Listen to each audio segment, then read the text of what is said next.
station covering all of the DMV. This is DC News Now. Good afternoon, and thank you for joining us for DC News Now at 4 on this Monday. Here's a look at today's top stories all across the DMV. First, more than 100 families have been forced out of their homes due to an apartment fire in College Park early this morning. Our Dave Laval is there. He'll have a live look at the damage. Plus, tens of thousands of students in Northern Virginia are heading back to school, and leaders are trying new tactics to keep them safe. A look at those efforts, as well as where you can score some last-minute supplies for a deal. And two NFL teams that are near each other face off head-to-head in preseason action tonight. On the line, bragging rights and the Ravens' unique winning streak. Our Brandy Flores will look ahead to kickoff. And thanks for joining us on this Monday for DC News Now at 4. I'm Mark Hall. And I'm Annalisa Gale. We'll get to those top stories in just a few minutes. But first, we want to take a look outside there at, I believe this is Roslyn, a little hazy there. Yeah, it is hot. It is muggy. But, you know, we're going to get through it because we always do. And let's hold it over now to meteorologist Scott Sumner, who's in for Damon Matson today with a first look at the forecast. And, Scott, we spoke at noon. It's a little hot and muggy right now, but change is on the way, right? Yeah, Mark, did you step outside in between the newscast? Because it was, I felt that you did as well if you did step outside there. And actually, that was a live look there, Annalisa, over towards our Arlington and the Pentagon there.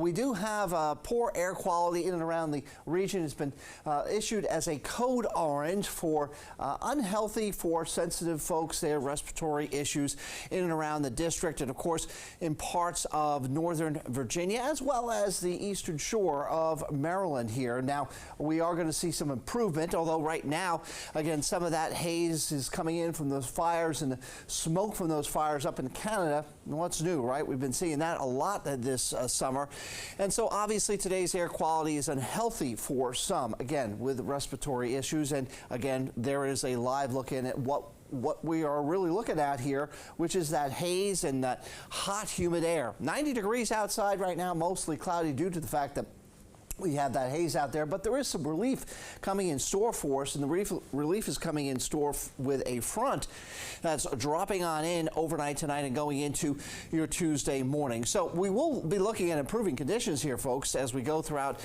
tonight and into tomorrow. Although right now and going into 7 o'clock, we'll be seeing temperatures in the 90s, finally dropping into the middle 80s by 9 p.m. and lower 80s by 11 p.m. And once again, yeah, touched on it here, Ravens at the Commanders tonight at FedEx Field at 8 p.m. The heat is on for those players, so hopefully everybody stays just a little bit on the cool side. Speaking of cool, I've got a much cooler forecast coming up by the middle of the week, and that's just a little bit.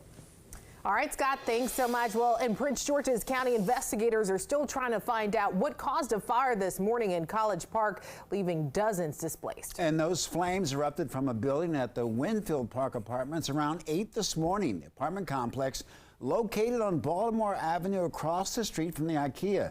DC News Now's Dave Laval is joining us live. And Dave, what are those displaced residents saying to you this afternoon? Good afternoon, Annalisa and Mark. Well, the good news about all of this is no one got hurt, which is quite surprising when you look at some of the devastation behind me. Those who live in the building told us they feel lucky to have gotten out with their lives. Really grateful that we got out when we did. Casey Rivera looks at what's left of his third floor home at the Winfield Park Apartments. A couple of seconds delay, says Rivera. He and his family may not have survived the fire. I couldn't see nothing. I couldn't even see the door. I only saw a little bit of light, and when I saw the light of the door, then that's when I was able to just run towards the door and get out. Flames broke through the roof of the three-story building around 8 o'clock Monday morning. Investigators still don't know from where or what sparked it. And I saw the black smoke and I started yelling, fire, fire. Patricia Haynes walked her dog at the time and alerted those in the building. The damage left her heartbroken. For the grace of God, it could have happened to me in my building. We just have to be careful. And as neighbors, we need to look after each other. Firefighters from stations around Prince George's County responded to the 3-alarm fire. Fortunately, no injuries have been reported. But I am grateful because, we're alive. Don't know if you can see it from where we're standing, but the flames caused some damage to this building next door. Fortunately, it does not appear to be badly damaged. As for the American Red Cross, we should mention, it told us it's helping about 100 people forced from their homes by the fire. We're live in College Park. Dave Laval, DC News Now. Dave, thank you. Well, right now, thousands of students are back in school in Northern Virginia. That includes Fairfax County, Prince William County, and Alexandria City.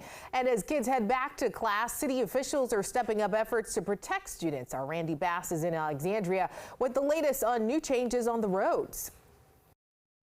Every year we remind drivers to slow down as students head back to class. Along your commute, of course, you'll notice more families, teens, kids as they walk to school on your way to work.